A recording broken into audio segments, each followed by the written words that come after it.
Hello students, let us learn the fourth experiment of Electronic Servicing Lab, that is SMPS fault detection, selection of wattage of SMPS, different types of power connectors, number of lines present on those power connectors, color codes and their corresponding voltage.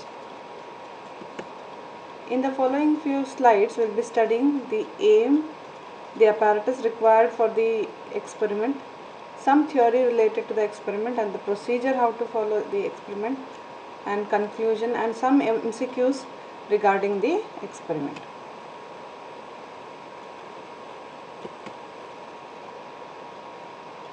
Okay, the aim of this experiment is you have to detect the SMPS faults, select the wattage of SMPS depending on your requirement, and then you have to learn different types of power connectors, number of lines for each power connector, then color codes and their corresponding voltages. So what are the equipments required for this is an SMPS. Now in the next session, that is in the theory, we will study what is an SMPS, why is an SMPS required and all the other related sections. Okay, first is SMPS stands for switched mode power supply. Okay, it is an electronic power supply that uses switching regulators to convert electrical power efficiently. So in computers, whatever SMPS we use, it converts AC to DC. Now why actually we require an SMPS? Okay, why the computers need an SMPS?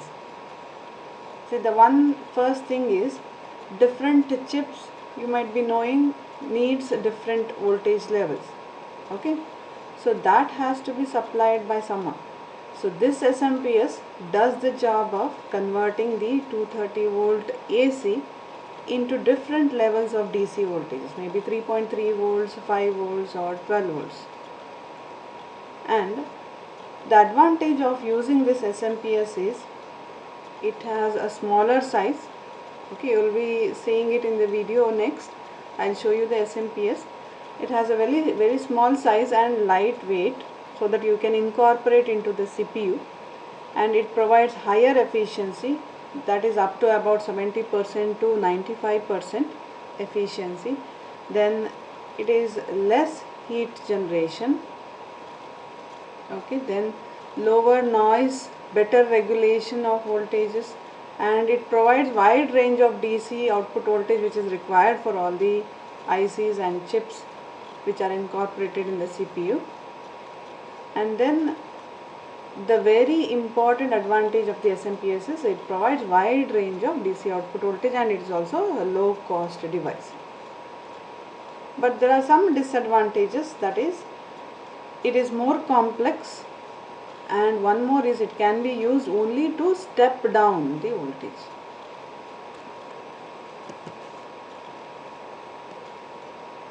Okay, in the above diagram you can see I have shown you an SMPS.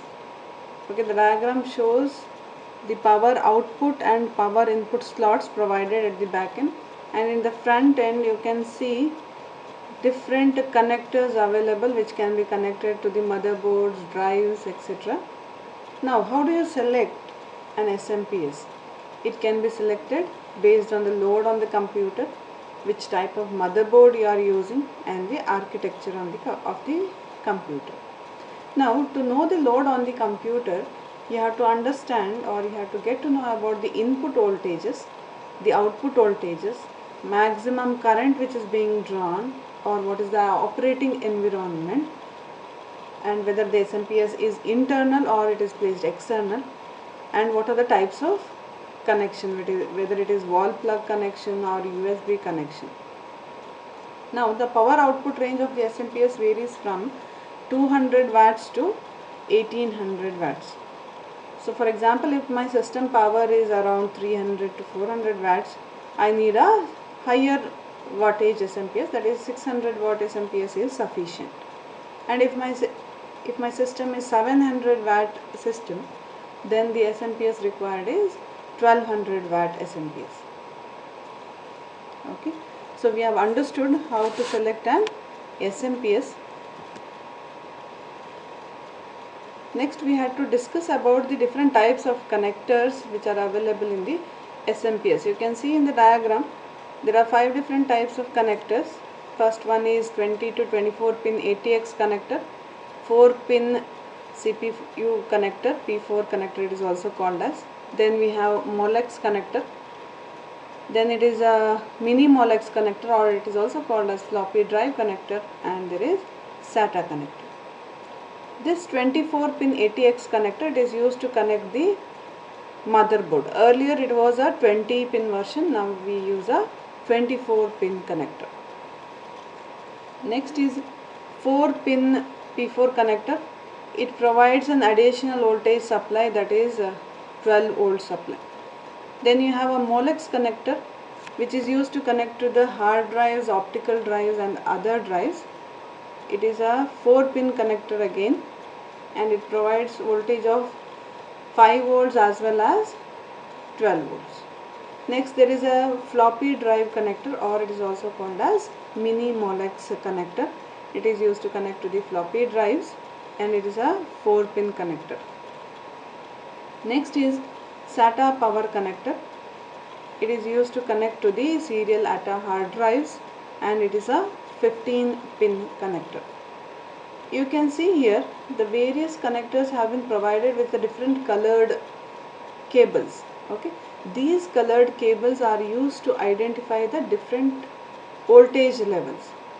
A red colored line is used to represent the 5 volt, purple is for 5 volt, you can see yellow out there, it is used to represent 12 volts, black always represents ground, and then orange is for 3.3 volts. This color coding is very important when you have to detect the fault in an SMPS. You will measure the voltage across each of these colored lines. If they give out the proper voltage, then there is no fault. If proper voltage is not being shown, then there is a fault in the SMPS.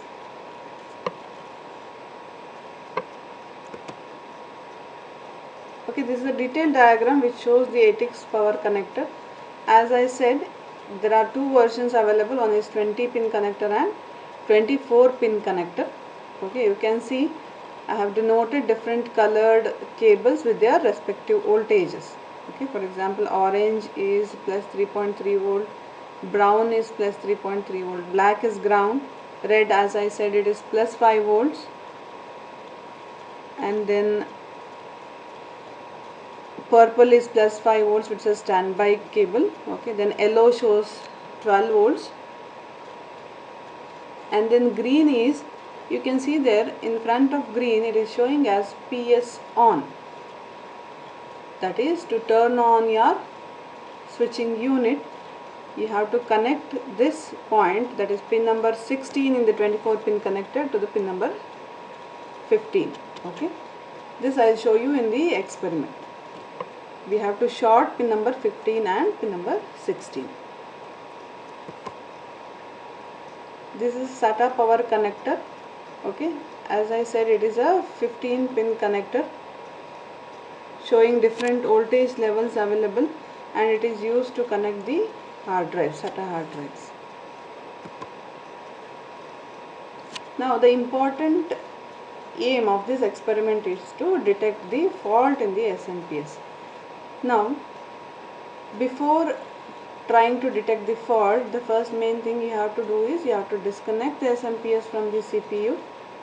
Okay, take it out, and first thing what you have to do is try to find out through visual inspection if there are any faults. Okay, you can use, you can see the fuse whether it is blown, okay, which indicates that there is any faulty semiconductor.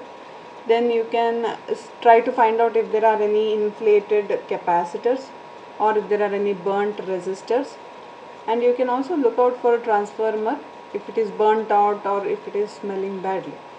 If you have visually inspected all these items and if everything is fine, the next thing we move on is to detect it using the trying to find out the different voltages on different color lines. Okay, so what we need for this, we need a multimeter. Then connect the SMPS to the power supply, turn it on, and then as I said, For the SMPS to turn on, you have to connect the green and black pins. Okay, you have to short it and then turn on the power supply. Now connect the black probe of the multimeter to the ground line, any of the ground line to any connector, and use the red probe to check the different voltage levels. I have shown a small table here which shows different voltage levels of each the colored lines. The orange line indicates plus 3.3, black is ground line, red is 5 volts, purple is 5 volts standby, and yellow is plus 12 volt. So using this table, try to verify the voltage levels of the SMPS. If your SMPS is working fine, it will give the voltage levels which is shown in the diagram. Okay. Otherwise it is faulty, you need to correct it. So in the previous few slides, we have studied how to detect the fault, and we have also studied how to select the different SMPS depending upon our voltage requirement, and different connectors we have studied, and what are the different number of lines present, color codes, and what are their corresponding voltages. Before moving on to the next line, that is MCQs, let us just go to the lab and see how this experiment is being performed.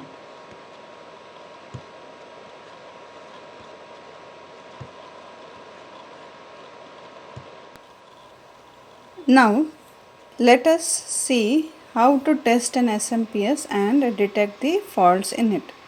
So I have an SMPS here which I have taken it out of a CPU. You can see here. Here I have connected an input cable, okay, which has to be connected to the AC input line, and then these are the output lines. You can see here different connectors are available which I have already explained to you. So this is an ATX motherboard connector. Okay. Next you have this. This is a Molex connector. Okay. Next this is P4 pin connector. Next this is a SATA connector. Okay. These are the different connectors. This is also a SATA connector. Next you have a Molex connector followed by a mini Molex connector. Now you have different connectors here, okay, to which there are different colored wires which are being connected. Each of the color is used to represent different voltage output which it is giving. So now what we have to do to test the SMPS, we have to find out the voltage, output voltage of each of these lines. If it is giving proper output voltage, then it says that your SMPS is working fine. So before beginning the experiment, one thing you have to keep in mind is you have to short the green and black line of your SATA connector. Okay, you can see here green and black line of the SATA connector has been shorted. So after shorting this, you can turn on your SMPS. Okay, the SMPS fan has turned on. It means that it is getting the power supply from the AC power input line and everything is working fine. Now only thing we have to check is the output voltages, whether it is giving us the proper output voltage. So to check the output voltage, we need a multimeter. On the multimeter to the proper measure 3 and 12 volts, range of 20 volts. Okay. Next, now the black probe of your multimeter has to be connected to any one of the ground lines, to any one of the connector here. So I have connected it to the Molex connector here. Next, take the red probe of the multimeter, connect it to the red line. So the red one should give me an output voltage of 5 volts. You can see in the multimeter it is giving me 5.19 volts. Similarly, if I connect to the yellow line, it should give me plus 12 volt, correct? You can look into the multimeter reading, it is showing 12.02 volt. That is exactly correct. Similarly, use your SATA connector, connect it to the orange line. Orange line should give me 3.3 volt. Okay, it is showing 3.3 volts there. Then you have red lines also here on the SATA connector. The red line gives me plus 5 volt. The yellow line gives me plus 12 volt. Next I have one more yellow line that is also giving me plus 12 volt. Then we have a purple one, it gives me plus 5 volt. It's a standby output line. Okay, then I have a gray line which gives me plus 5 volts. Again there is a red one giving me plus 5 volts. Okay, and then there is a brown line which gives me plus 3.3. Similarly, the output of connectors match with the given output standards, then you can say that your SMPS is working fine. Only thing you have to keep in mind is before you begin the experiment, remember to short these two lines, that is green and black line, then only your SMPS will be turned on. So now I have measured the output lines of all the connectors and everything is working fine. This means my SMPS is working fine. 100% it is working fine. If any of the voltage output is wrong, then you can just check the connection inside or replace the connector, or depending on the fault you can buy a new SMPS and get it installed in your CPU.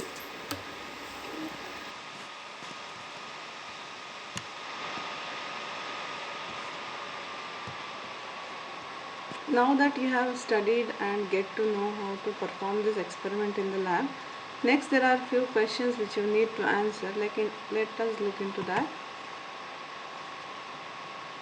Okay, can you answer the first question, that is SMPS is used for?